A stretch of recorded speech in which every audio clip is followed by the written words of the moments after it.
Businesses can build wealth. Why? Because you could build the business up to a point where it becomes a passive income. An active income is the one where you're working yourself. And employment is an active income. If you're providing the service yourself, is an active income. Like a doctor who owns an hospital. That is active if he is the only doctor there. It only becomes passive when he employs other doctors and he doesn't have to be there. Do you understand that? So a business can become a passive income model, and then you can start other businesses. I watched the video of a young lady who said she owns 26 companies. And she said the secret is outsourcing. She outsources a lot of them. She started this so that, and then she got into this, and then she got into this, so it's not giving her a headache. With multiple vehicles like this, you will be able to fulfill the principle. There's one key principle to wealth creation, which is multiple sources of income. You are not likely to be able to build wealth with just a single source of income. You're likely to build wealth with multiple sources of income. So it's not going to take a job that will take all your life away. It won't get you anywhere really. You need to quickly save some money, get out of there so that you can have multiple, sources of income. I watched another man who explained how he became wealthy. He said he became a millionaire in dollars at the age of 24.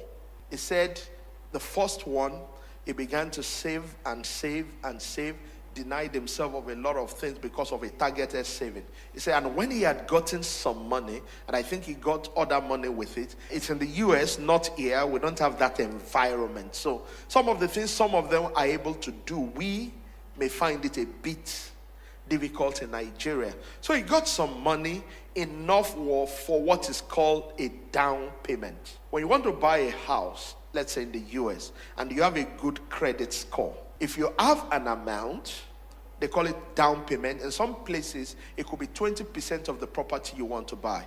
That is all you need actually with a good credit score. So you put it down, then they give you a mortgage over 30 years, depending on your age. So with the down payment and the mortgage over 30 years, so let's say, for example, you want to buy a house that is worth $100,000, okay? With 20% down payment, all you need to have in cash is $20,000. And the house becomes yours. You start living in it because there's a mortgage. Now, listen to it. The mortgage is paid every month. You pay to the financing company every month, because the owner would have gotten his money. You pay the financial institution. Now, listen. So for him, he got a house with a basement, and he rented out the basement. Now listen, what the rent on the basement was enough to pay his mortgage. So he was living upstairs, rented out the basement for an amount big enough to pay his mortgage. So he was living free. Meanwhile, he had title to the house. So with that title to the house, he got a second house. He said by the time he was 24, he already had, I think, 15 homes or so, all rented out, bringing in money. And he said he was making $12,000 monthly at 24. While we may not be able to implement every part of it if you are here in Nigeria because of the environment here, but we can learn a lot from those things. Hallelujah.